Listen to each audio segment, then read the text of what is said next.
प्रिय दर्शकों, एक नेवले ने बताया, चाहे कितने ही सगे क्यों ना हो, ये लोग धोखा अवश्य देते हैं। प्रिय दर्शकों, कहानी प्रारंभ करने से पहले आपसे निवेदन है कि यदि आप हमारे चैनल पर पहली बार आए हैं तो कृपया चैनल को सब्सक्राइब करें, घंटी के निशान को दबाएं और हमेशा अच्छे अच्छे कमेंट्स करें ताकि हर नए वीडियो की सूचना सबसे पहले आप तक पहुंचे और आप उसका लाभ उठा सकें। तो चलिए अब इस सुंदर सी कहानी को शुरू करते हैं। दर्शकों, प्राचीन समय की बात है। किसी नगर में एक बड़ा लखपति सेठ रहता था। पूरे नगर में उसका घर सबसे आलीशान था। सेठ की पत्नी बड़ी रूपवान थी।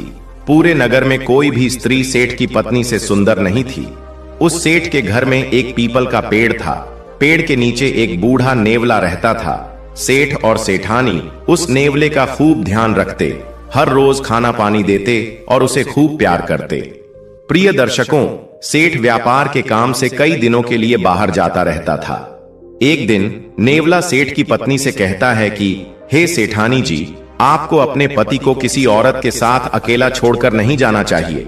तब सेठानी कहती है कि नेवला, तुम ऐसा क्यों कह रहे हो? प्रिय दर्शकों, तब नेवला कहता है कि सेठानी जी, यह बात मैं आपको एक कहानी के माध्यम से बताता हूं, आप ऐसे नहीं समझेंगी। मैं आपको एक कहानी सुनाता हूं। तब सेठानी कहती है कि ठीक है नेवला, तुम कहानी सुनाओ। तब नेवला अपनी कहानी प्रारंभ करता है और कहता है कि सेठानी जी, आप इस कहानी को ध्यान से सुनिए और इन बातों को याद रखिएगा। नेवला कहानी शुरू करता है। वह कहता है, एक समय की बात है, किसी शहर में एक राजा रहता था। उस राजा के कोई संतान नहीं थी। रानी के गर्भ से कोई संतान पैदा नहीं हुई। राजा बहुत दुखी होता था। राजा जब भी बाहर निकल करके जाता तो कुछ लोग उससे कहते थे कि यह राजा निर्बंसिया है और इसकी रानी बांझ है, यह दोषी राजा है। इसके जो सुबह सुबह दर्शन कर लेता है तो उसके लिए पूरे दिन में नुकसान ही होता है। ऐसे शब्द सुनकर राजा बड़ा दुखी होता था। रानी से भी कुछ नहीं कहता था। शहर के लोग राजा के लिए जब इस तरह से बार बार ताने मारने लगे कि यह राजा तो निर्बंसिया है, तो राजा बहुत दुखी रहने लगा, उदास रहने लगा। एक बार क्या हुआ कि अपनी रानी के साथ में राजमहल में शाम के समय टहल रहा था। राजा का चेहरा उदास था। राजा बार बार अपने दिमाग में यही सोचता था कि भगवान, तूने हमें कौन से जन्म की सजा दी है जो हमारे घर में एक भी संतान नहीं हुई, ना बेटा हुआ ना बेटी हुई। पता नहीं हमने कौन से जन्म में ऐसे पाप किए थे जो इस जन्म में हमको भुगतना पड़ रहा है। हम समाज में जिधर भी जाते हैं लोग हमारे लिए ताने मारते हैं कि राजा तो निर्बंसिया है, इसके दर्शन करना गलत है और इसकी रानी बीमार है। ए परमात्मा, ऐसे ताने सुन सुन करके मैं बहुत दुखी हो रहा हूं। यह राजा अपने दिमाग में सोच रहा था। रानी के साथ राजमहल में टहल रहा था। अब ऐसी कौन सी पत्नी होगी जो अपने पति के चेहरे पर उदासी देख करके यह ना समझ पाए कि हमारे पति पर कोई संकट है, कोई मुसीबत है। बहुत देर तक वे रानी अपने महाराज के चेहरा की ओर देख रही हैं। थोड़ी देर के बाद में रानी ने पूछा, आज बात क्या है?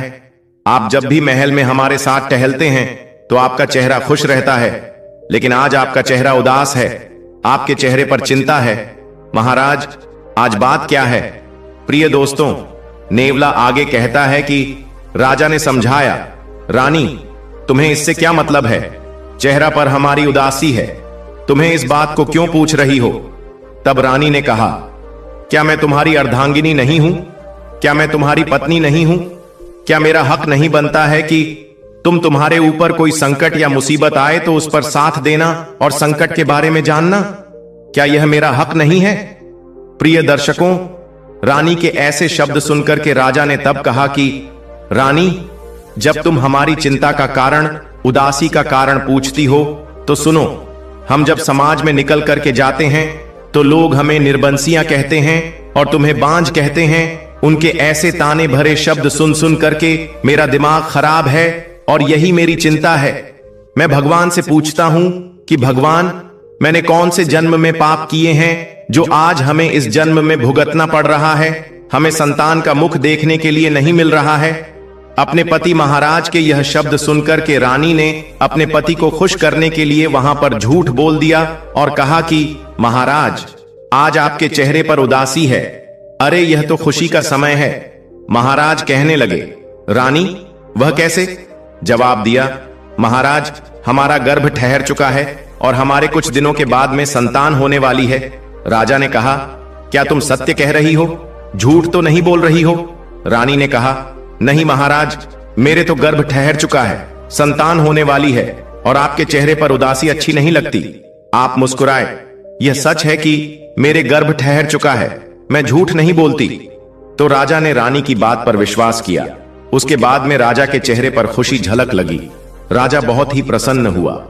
प्रिय दर्शकों, उधर रानी ने अपने पति को खुश करने के लिए झूठ बोल दिया था, लेकिन गर्भ नहीं ठहरा था, गर्भ में कुछ भी नहीं था। इधर क्या होता है, धीरे धीरे समय बीतता हुआ चला गया और जब जब समय के अनुसार बच्चे का जन्म लेने का समय आया, कहते हैं कि 9 महीने के बाद में बच्चे का जन्म होता है। बच्चे के जन्म लेने का जब समय आया तो रानी घबराने लगी। रानी विचार करने लगी, मैंने अपने महाराज को खुश करने के लिए झूठ बोला है, लेकिन मैं क्या करूंगी? जब महाराज हमसे यह पूछेंगे कि बच्चा कहां है, बच्चे ने जन्म लिया है, उसको हमें दिखाओ, तो मैं उनको क्या बताऊंगी और क्या दिखाऊंगी? अब बच्चे का जन्म लेने का समय नजदीक है और मैं अब क्या करूंगी? रानी यह सोच सोच करके बहुत दुखी हो रही है और भगवान से प्रार्थना कर रही है कि प्रभु हमारी रक्षा कर, हमारी लाज को बचा। तेरे सिवा मेरा कोई नहीं है, क्योंकि मैंने अपने पति को खुश करने के लिए झूठ बोला है। प्रभु हमारे गर्भ में कुछ भी नहीं है। प्रिय दर्शकों, यह सोचने के बाद में रानी की एक दासी थी। रानी दासी को बहुत चाहती थी, बहुत मानती थी। तो रानी ने दासी को अकेले में बुलाया और सारी बात समझाई कि देखो दासी, मैं तुमसे कोई बात नहीं छुपाती हूं और ना मेरे गर्भ में कोई बच्चा है, ना मेरे गर्भ ठहरा हुआ है। मैंने अपने पति को खुश करने के लिए झूठ बोला है। दासी, तुम हमारे झूठ बोलने में सहारा दो, तब हमारे महाराज को या किसी और को यह नहीं बताओगी कि रानी के गर्भ में नहीं ठहरा है, रानी ने झूठ बोला है, क्योंकि मैं तुमको बहुत चाहती हूं और तुम हमारी हर मुसीबत में साथ देती हो। इसलिए दासी, हमारा सहारा दो, मेरा साथ दो। तो दासी रानी की बात को सुनकर के सहमत हो जाती है और कहती है कि रानी साहिबा, आप निश्चिंत रहे, मैं किसी को नहीं बताऊंगी, ना महाराज को बताऊंगी कि आपने झूठ बोला है। प्रिय दर्शकों, इधर क्या होता है, रानी ने उस दासी के द्वारा खबर भिजवा दी। महाराज के लिए पूरे राज्य महल में सूचना भिजवा दी कि रानी को लड़का हुआ है, लेकिन वहां हुआ कुछ भी नहीं। केवल पति को खुश करने के लिए उस रानी ने झूठ बोला था। तो दासी के माध्यम से, जो उसकी सबसे चाहने वाली दासी थी, उसके माध्यम से राजा के यहाँ और पूरे राज्य महल में, शहर में यह सूचना उसने भिजवा दी कि रानी के लड़का हुआ है। जब राजा ने सुना कि हमारी रानी को लड़का हुआ है, हमारा पुत्र हुआ है, तो राजा बहुत ही प्रसन्न हुआ। अब राजा पर रुका नहीं जा रहा है।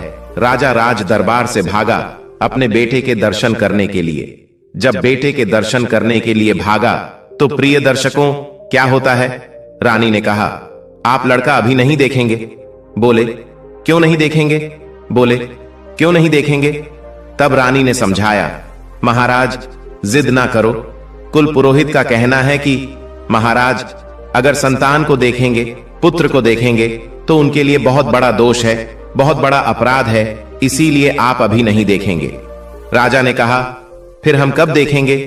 तब रानी ने समझाया कि महाराज, इतने दिनों तक आपके लिए संतान का मुख देखने के लिए नहीं मिला है, भगवान की कृपा से खुशी मिली है, तो आप धैर्य रखें, जिद ना करें। कुल पुरोहित का कहना है कि जब लड़का बड़ा हो जाएगा और जब लड़का शादी के लायक हो जाएगा और जब आप अपने पुत्र का विवाह करेंगे, तब आप देखेंगे। रानी के शब्द सुनकर के राजा को पहले तो बहुत बड़ा दुख हुआ। फिर राजा ने विचार किया, चलो कोई बात नहीं, संतान तो हमारी हो ही गई है, लड़का तो हमारे हो ही गया है, अब लोग हमें निर्बंसियां नहीं कहेंगे। कोई बात नहीं, जब लड़का हमारा बड़ा हो जाएगा, हम शादी करेंगे, तब देखेंगे, तब तक हम इंतजार करेंगे। रानी के यह शब्द सुनने के बाद, मन में यह सोचने के बाद, वह दरबार की तरफ निकल जाता है। इधर रानी बहुत रोई।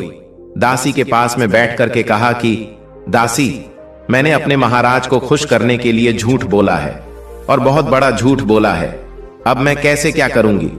मैंने लड़के के जवान होने तक मैंने झूठ बोल दिया है, लेकिन जब लड़का जवान होगा, जब शादी के लायक हो जाएगा और जब हमारे लड़के के विवाह के लिए लोग आएंगे, तब मैं कैसे इस बात को छिपा पाऊंगी?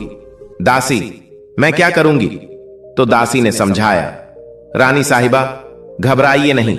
जब आपने इतने समय तक झूठ बोल लिया है, बच्चे के जन्म होने पर झूठ बोल लिया है, तो आप उस दिन का भी इंतजार करिए। जिस दिन लड़के की शादी हो, उस दिन का भी इंतजार करिए। आगे के लिए फिर कुछ और रास्ता देखेंगे, कुछ और सोचेंगे। तो दासी ने रानी को समझाया। धीरे धीरे समय व्यतीत हो गया। लगभग 24 साल हो गए। तो राजा ने सोचा कि अब हमारा लड़का नौजवान हो गया होगा। इधर उस राजा के लड़के की शादी के लिए रिश्ते आने लगे, विवाह करने वाले लोग आने लगे। दूर दूर के राजा अपनी लड़की का विवाह, अपनी लड़की का रिश्ता लेकर के उस राजा के पास आने लगे। जब शादी वाले विवाह करने वाले राजा के पास आने लगे, राजा से कहा कि अपने लड़के को दिखाओ, हम अपनी राजकुमारी का रिश्ता तुम्हारे राजकुमारी के साथ तय करें। तो राजाओं की बात को सुनकर के, विवाह करने वाले लोगों की बात को सुनकर के राजा अपनी रानी के पास में पहुंचा और रानी से जाकर के कहा कि रानी, शादी वाले आए हैं। दूर दूर के राजा गण अपनी राजकुमारी का रिश्ता लेकर के आए हैं और हमारे लड़के को देखना चाहते हैं। कहां है तुम्हारा लड़का? कहां है हमारा पुत्र? उसको दिखाओ और हम दरबार में उसे शान से ले जाएं और उनको दिखाएं और कहे कि यह हमारा पुत्र है। प्रिय दर्शकों, तो रानी ने फिर बहाना बना दिया, फिर झूठ बोल दिया। महाराज, आपकी यह बात सही है, क्योंकि रिश्ता करने वाले जब लोग आएंगे तो उनको लड़का तो दिखाना ही पड़ेगा, लेकिन एक बहुत बड़ी मजबूरी है। राजा कहने लगा, वह कैसी? तब रानी ने कहा, महाराज क्षमा करें, हमारे कुल पुरोहित का कहना है। मैंने कुल पुरोहित से फिर पूछा तो कुल पुरोहित ने कहा है कि लड़का यहां नहीं देखेंगे, कोई नहीं देखेगा। अगर कोई रिश्ता करना चाहता है, लड़का को बिना देखे तो कर सकता है। लड़का वहीं सीधा विवाह मंडप में दिखाया जाएगा। बस अगर यह मंजूर है तो हमारे पुत्र के साथ विवाह करें, रिश्ता करें। तो रानी की बात को सुनकर के राजा फिर वापस चला गया और जो रिश्ता लेकर के आए थे उनसे जाकर के कहा कि भाई लोग क्षमा करें, बिना देखे ही अगर आप रिश्ता करना चाहते हैं तो आप रिश्ता करिए, क्योंकि हमारे कुल पुरोहित का कहना है अगर लड़का अभी दिखा दिया तो बहुत बड़ा अभिशाप है लड़के के लिए, कुछ भी हो सकता है। इसलिए लड़का यहां नहीं दिखाया जाएगा, लड़का सीधा विवाह मंडप में ही दिखाया जाएगा। अगर आपको यह मंजूर है तो आप हमारे पुत्र के साथ रिश्ता कर सकते हैं, वरना मेरी मजबूरी है।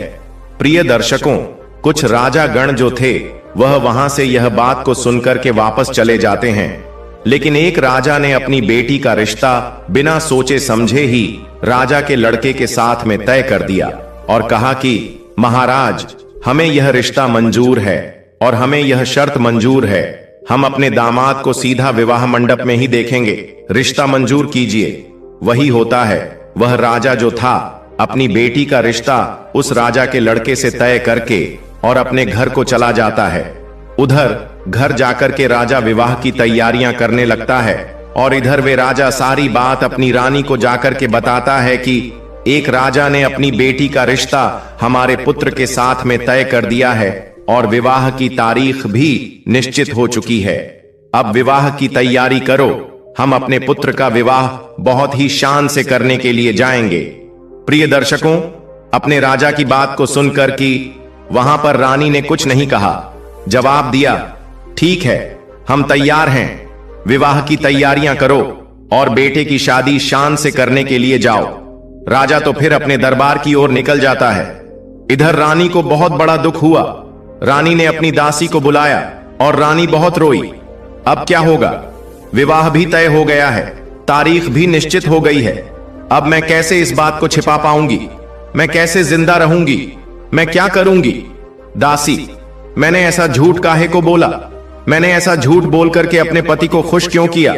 प्रिय दर्शकों, दासी उस रानी के लिए धैर्य धारण करवा रही है और कह रही है कि रानी, जब आपने झूठ बोला है तो भगवान से प्रार्थना करो, भगवान कोई ना कोई रास्ता जरूर दिखाएगा। प्रिय दर्शकों, इधर जब शादी की तारीख है तो राजा बारात को सजवा है अपने पुत्र का विवाह करने के लिए और बारात को शादी में ले जाने के लिए। जब तैयारी हो जाती है, राजा ने खबर भिजवाई। रानी से कहा कि अपने पुत्र को दूल्हा बनाओ और हमको दिखाओ, और अब चलते हैं शादी करने के लिए।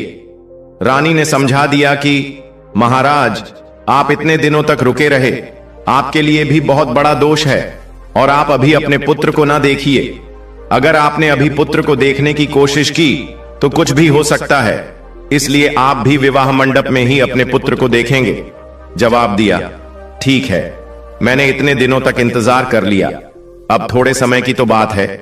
राजा तैयार हो गया। आगे राजा ने कहा, आप अपने पुत्र को दूल्हा बनाकर के तैयार करिए और मैं बारात को देखता हूं। राजा दरबार की ओर निकल जाता है। इधर रानी दासी के पास में बैठी बैठी बहुत रो रही है और कह रही है कि रानी, अब मैं क्या करूं। फिर रानी ने और दासी ने सलाह मिलाई। रानी ने कहा, दासी, मेरे दिमाग में एक बात आती है, छिपाना तो पड़ेगा, लेकिन अब होगा तो होगा, जो भी होगा भगवान को जो मंजूर हो वही होगा। लेकिन दासी, तुम हमारा काम करो। दासी ने कहा, रानी साहिब, आप आदेश करिए, क्या काम करना है। तब रानी ने कहा, दासी, एक मिट्टी का राजकुमार बनाओ और वह पालकी में बैठा लो, और वह पालकी को बंद करवा दो, और सबसे कह दो कि यह पालकी कहीं रास्ते में भी नहीं खुलेगी, यह पालकी सीधे विवाह मंडप में ही खुलेगी। प्रिय दर्शकों, वही हुआ जो दासी ने मिट्टी का दूल्हा बनाया और दूल्हा बना करके उसको सजाया, और मिट्टी का दूल्हा सजा हुआ उस पालकी में रखा और पालकी को चारों तरफ से बंद करवा दिया। और जब बारात चलने के लिए तैयार हुई तो रानी ने राजा से कह दिया कि महाराज, इस बात का ध्यान रखना, इस पालकी को कोई भी रास्ते में नहीं खोलेगा। अगर किसी ने खोल दिया तो कुछ भी हो सकता है। एक कुल पुरोहित का कहना है यह पालकी सीधे विवाह मंडप में ही खुलेगी और वही आप अपने पुत्र को दूल्हा के रूप में देखेंगे। जवाब दिया, ठीक है। राजा तैयार हो जाता है और सबको सूचित कर देता है कि हमारी पालकी को रास्ते में यानी बीच में कोई नहीं खोलेगा। फिर पालकी को उठाते हैं, बारात को लेकर के वहां से अपने पुत्र का विवाह करने के लिए राजा साथ चल देते हैं। चलते चलते जब यह भयानक जंगल में पहुंचे तो राजा ने सोचा कि चलते चलते बहुत थक चुके हैं, चलो थोड़ी देर वृक्ष के पास में विश्राम करते हैं। राजा ने बारातियों को आदेश दिया कि पालकी को यहीं रख दो और विश्राम करने के बाद में थोड़ी देर के बाद में यहां से आगे को बढ़ेंगे। वही हुआ। कहारों ने वृक्ष के पास में अलग भरा तथा उसके पास में पालकी को रख दिया और दूसरे बड़े वृक्ष के पास में सभी लोग बाराती गर वहां आराम करने लगे। अब इधर क्या हुआ, जहां कहारों ने अलग एक वृक्ष के पास में पालकी रखी हुई थी, उसी वृक्ष के पास में बिल में एक इच्छाधारी नाग नागिन का जोड़ा रहता था। नागिन ने जब पालकी की ओर देखा, नागिन को दिखाई दे गया इसमें दूल्हा नहीं है, मिट्टी का बना हुआ दूल्हा रखा हुआ है। तो नागिन ने अपने इच्छाधारी नाग से कहा कि पिया जी, इस संसार में बहुत बड़ा अंधेर है। इच्छाधारी नाग कहने लगा, क्या बात है, कैसा अंधेर है, क्या अंधेर हो रहा है। तब वह इच्छाधारी नागिन कहने लगी, पिया जी, इस पालकी में दूल्हा नहीं है, यह कैसी बारात है जो बिना दूल्हे की बारात जा रही है, और यह जब बारात बिना दूल्हे की वहां पहुंचेगी तो इनका हाल क्या होगा। इतना बड़ा अंधेर तो मैंने आज तक नहीं देखा जो बिना दूल्हे के बारात जा रही है, और इस पालकी में दूल्हा तो है ही नहीं, केवल मिट्टी का बना हुआ पुतला है। पिया जी, यह कैसा अंधेर है। इच्छाधारी नाग कहने लगा, प्रिय, हमें विश्वास नहीं होता है, शायद हो सकता है तुम झूठ बोल रही हो, हमें दिखाओ, चल करके देखें कि बिना दूल्हे की कैसी बारात है। नागिन ने कहा, पिया जी, अगर ऐसे चलेंगे तो लोग जो बैठे हैं वह देख लेंगे, हो सकता है हमें और तुम्हें मार भी दे। चलो छिप छिपा करके चलते हैं, तुमको दिखाने के लिए पालकी के अंदर देखिए कैसे बिना दूल्हे की बारात है। प्रिय दर्शकों, वही हुआ। इधर नागिन अपने पति इच्छाधारी नाग को लेकर के पत्तों से छिप छिपा करके उसी पालकी में पहुंच जाती है और अंदर घुस जाती है। तो वहां नाग ने क्या देखा कि मिट्टी का बना हुआ दूल्हा रखा है। चुपचाप दोनों ने देखा और फिर पुनः अपने बिल में वापस चले आए। इधर नाग बड़ा आश्चर्य में पड़ गया। फिर नाग ने अपनी पत्नी नागिन से कहा कि हे नागिन, मैं आपसे कुछ कहना चाहता हूं। नागिन कहने लगी, कहिए। आप क्या कहना चाहते हैं? नाग कहने लगा, हे प्रिय, अगर आपकी आज्ञा हो तो मैं इस राजा के विवाह मंडप तक इसकी शोभा को बढ़ा दूं। नागिन कहने लगी, महाराज, आप इसकी शोभा कैसे बढ़ा सकते हैं? तब इच्छाधारी नाग बोला, हे प्रिय, आपकी अगर आज्ञा हो तो मैं इसी मिट्टी की भीड़ में समा करके अपना रूप बदल करके और मैं इस राजा का लड़का बन करके और मैं इसकी इज्जत बचा दूं तो ज्यादा अच्छा रहेगा। और आप ही बताइए, अगर विवाह मंडप में जाकर के यह पालकी खोली गई और जब दूल्हा नहीं निकला तो इस राजा की कितनी बड़ी बदनामी होगी, और जहां यह राजा अपने पुत्र का विवाह करने के लिए जा रहा है उस राजा की भी कितनी बड़ी बदनामी होगी। अगर आपकी आज्ञा हो प्रिय, तो मैं इस राजा का लड़का बनकर के इसके विवाह मंडप तक इसकी शोभा बढ़ा लूं। अपने पति इच्छाधारी नाग की यह बात सुनकर नागिन कहने लगी, महाराज, आप पर भरोसा भी है, विश्वास है, लेकिन मुझे डर लगता है, क्योंकि आप दूल्हे का भेष बना करके उस राजा की बेटी से जब विवाह करेंगे तो आप उसके प्रेम के जाल में फंस जाएंगे और हमको भूल जाएंगे। इच्छाधारी नाग कहने लगा, हे प्रिय, आप हम पर विश्वास करिए, आप हमारी पत्नी हैं, हम नागवंशी हैं, हमें क्या उससे मतलब है, केवल हमें इस राजा की इज्जत बचानी है, बस इसलिए मैं जा रहा हूं। और अगर मैं नहीं गया तो दोनों राजाओं के यहां कुछ भी हो सकता है, कुछ भी घटना घटित हो सकती है, इसलिए मैं आपसे कह रहा हूं, आप हमारी बात पर विश्वास करें, हम नागवंशी हैं, हम आपको धोखा नहीं दे सकते हैं, केवल रात्रि की बात है, और कल जब मैं आऊंगा तो मैं आपके पास आ जाऊंगा, फिर हमें कोई मतलब नहीं है। अपने पति इच्छाधारी नाग की बात को सुनकर नागिन ने आज्ञा दे दी कि महाराज जाओ, लेकिन हमें डर लगता है, आप उसके जाल में मत फंस जाना, हमें भूल मत जाना। इच्छाधारी नाग कहता है, हे प्रिय, आप हम पर विश्वास करें और हमें आज्ञा दे। वही हुआ। अपनी पत्नी नागिन से आज्ञा लेने के बाद में वह इच्छाधारी नाग उसी पालकी में घुस जाता है और आटे की भीड़ में समाहित होकर के रूप बदल लेता है और बहुत ही सुंदर लड़का बन जाता है। इधर प्रिय दर्शकों, कुछ समय के बाद में राजा बारात को लेकर के चल देता है। कहार पालकी को उठा लेते हैं और सीधे वहीं राजा के यहाँ पहुंचते हैं। विवाह मंडप में पहुंच गए। इधर क्या होता है, उस राजा ने सभी बारातियों की खास खुशामद की और जब विवाह करने का समय आया तो कहा, राजा साहब से कहा, तुम्हारा लड़का कहां है, तुम्हारा दूल्हा, उसको पालकी से निकालो। जो आपने कहा था कि लड़का की पालकी विवाह मंडप में ही खुलेगी, तो पालकी भी तैयार है, और निकालिए अपने बेटे को और विवाह की रस्म पूरी की जाएगी। वही होता है। इधर राजा जब पालकी को खुलवाता है तो उसमें से बड़ा ही सुंदर लड़का निकलता है, और लड़का इतना सुंदर था कि राजा, बाराती और सराती की आंखें फटी की फटी रह गई थीं। राजा बहुत ही प्रसन्न हुआ।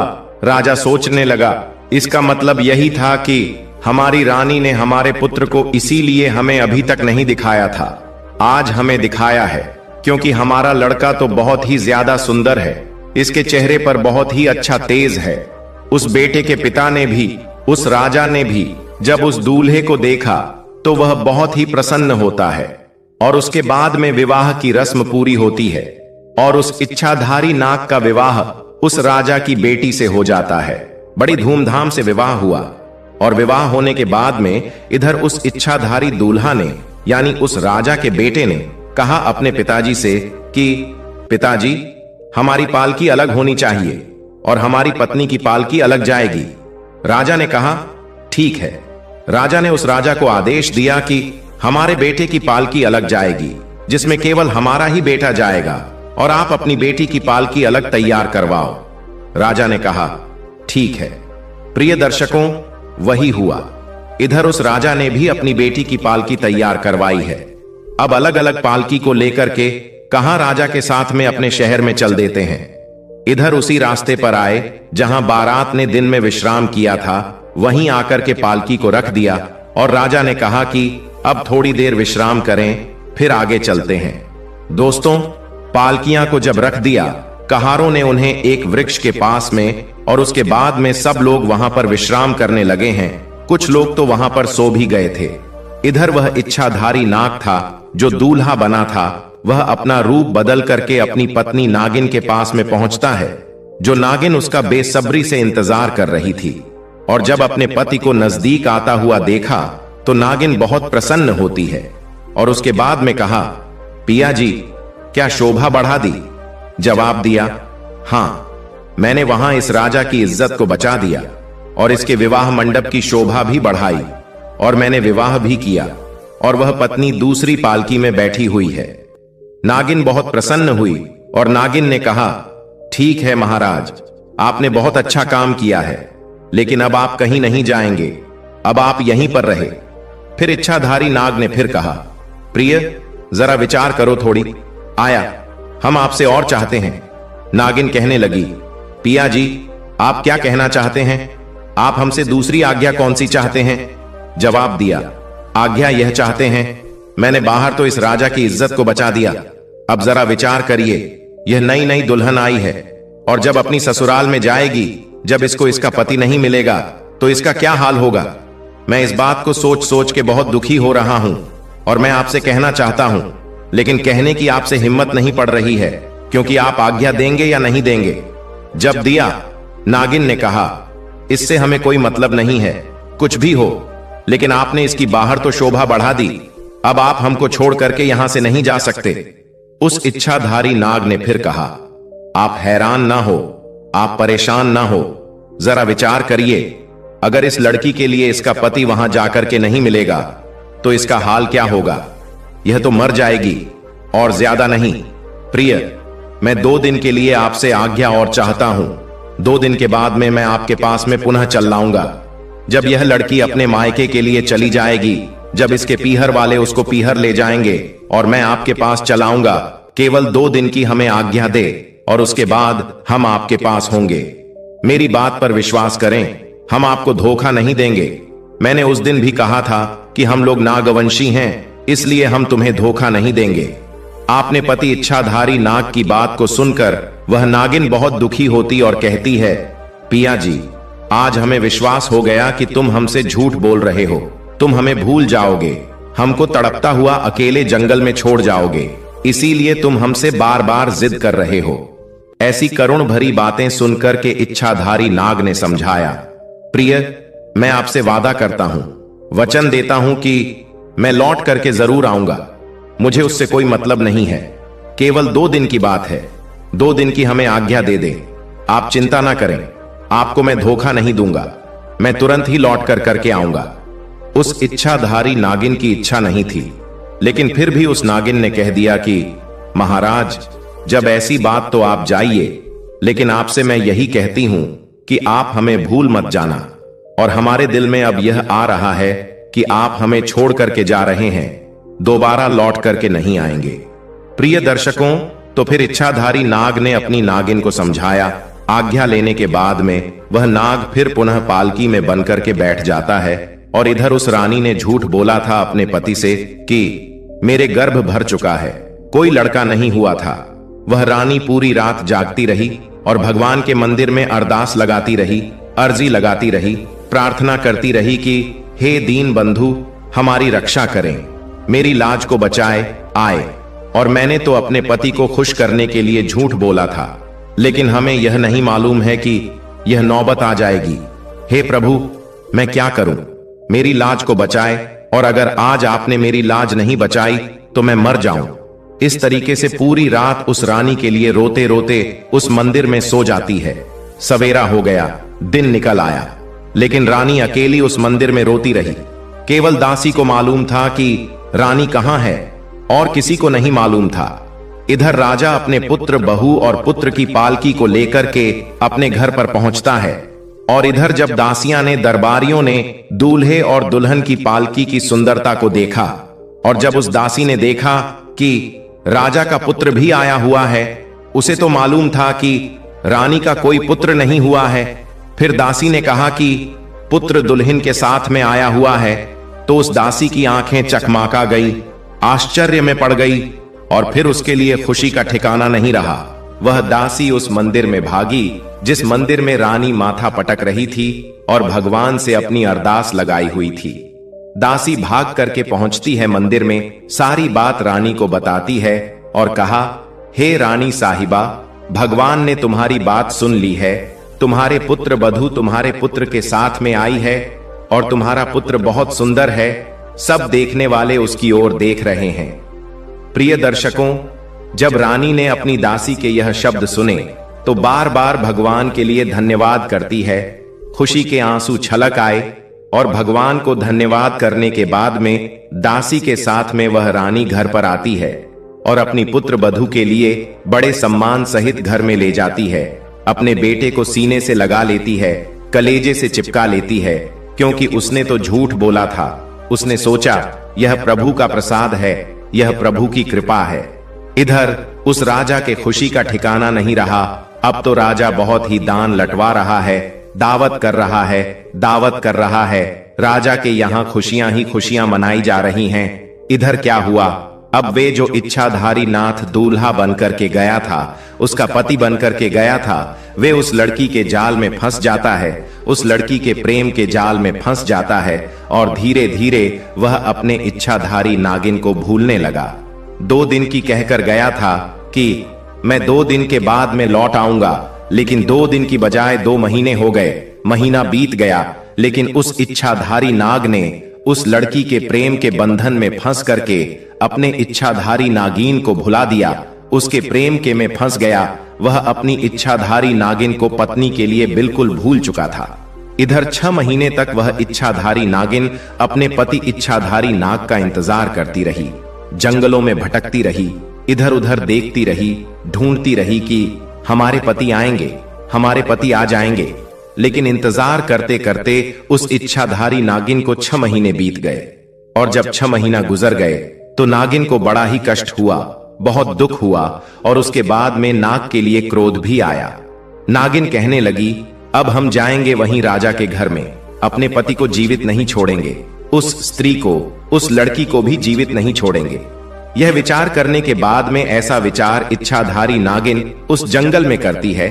और इधर उस इच्छाधारी नाग ने क्या किया था कि अपने पिताजी से कहलवाया, राजमहल के चारों ओर खाई खुदवा दो, उसमें जल भरवा दो। राजा ने पूछा, बेटा ऐसा क्यों?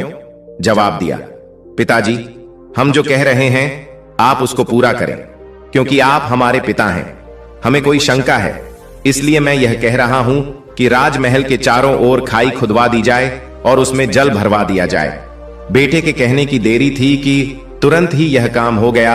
राजमहल के चारों ओर खाई खुदवा दी गई और उसमें जल भरवा दिया गया।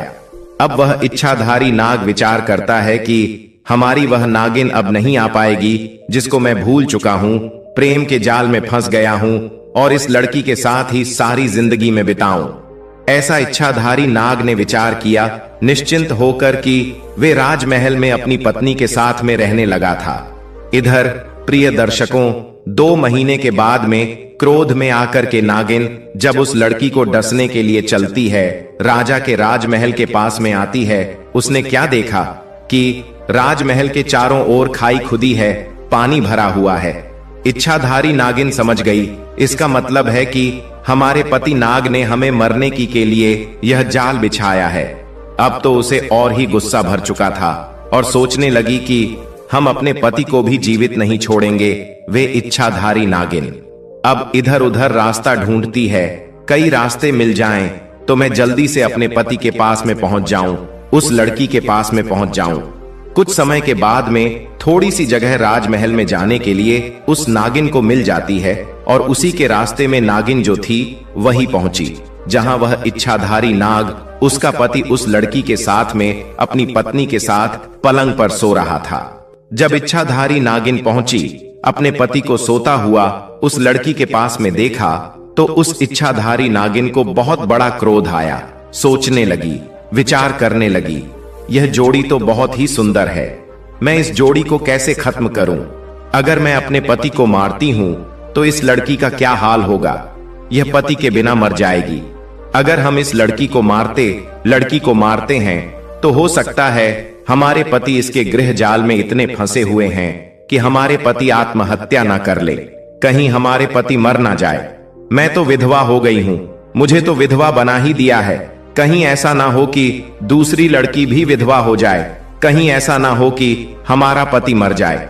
यह विचार करने के बाद में क्रोध भरी नागिन ने ना तो अपने पति को मारा और ना ही उसे लड़की को डसा, और नतीजा यह हुआ कि उस नागिन ने सोचा कि यहीं पर मैं फन पटक पटक के अपनी जान दे दूंगी।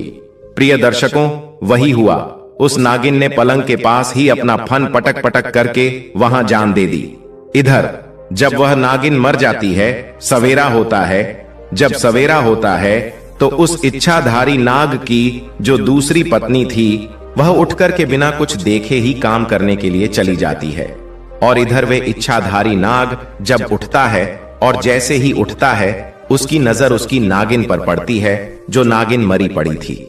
अपनी नागिन को मरा हुआ देखा, बुरी तरीके से अपनी नागिन को उठा करके रोने लगा और पछताने लगा, और बार बार एक ही शब्द कहने लगा कि मेरी प्राण प्यारी, तुम मर गई, लेकिन तुम कुछ कह के ना गई। तुमने ऐसा क्यों किया? मैंने तुमको भुला दिया। मैं तुम्हारे बगैर कैसे रह पाऊंगा? अरे, तुम हमारी पहली पत्नी हो। तुमने हमारे साथ ऐसा प्रेम निभाया है जो तुमने जान दे दी। यह सोच करके उसी मरी नागिन को गर्दन में डाल करके और पागलों की तरह वह लड़का राजमहल से बाहर निकलता है और वहां से चलने लगता है और कहने लगता है, रोने लगता है कि तुम मर गई, लेकिन कुछ कह के नहीं गई। प्रिय दर्शकों, यह थी एक इच्छाधारी नाग और नागिन की प्रेम कहानी कि कैसा था उस नागिन का प्रेम अपने पति इच्छाधारी नाग के प्रति। ऐसा प्रेम निभाया जो अपनी स्वयं जान दे दी, लेकिन अपने पति की जान नहीं ली। प्रिय दर्शकों, नेवले की यह प्रेरणादायक कहानी यहीं समाप्त होती है। हम आशा करते हैं कि आपको हमारी आज की यह कहानी और वीडियो पसंद आया होगा और आपने इससे बहुत कुछ सीखा होगा। हम फिर मिलेंगे एक नई ज्ञान चर्चा के साथ अगले वीडियो में। तब तक के लिए नमस्कार और धन्यवाद।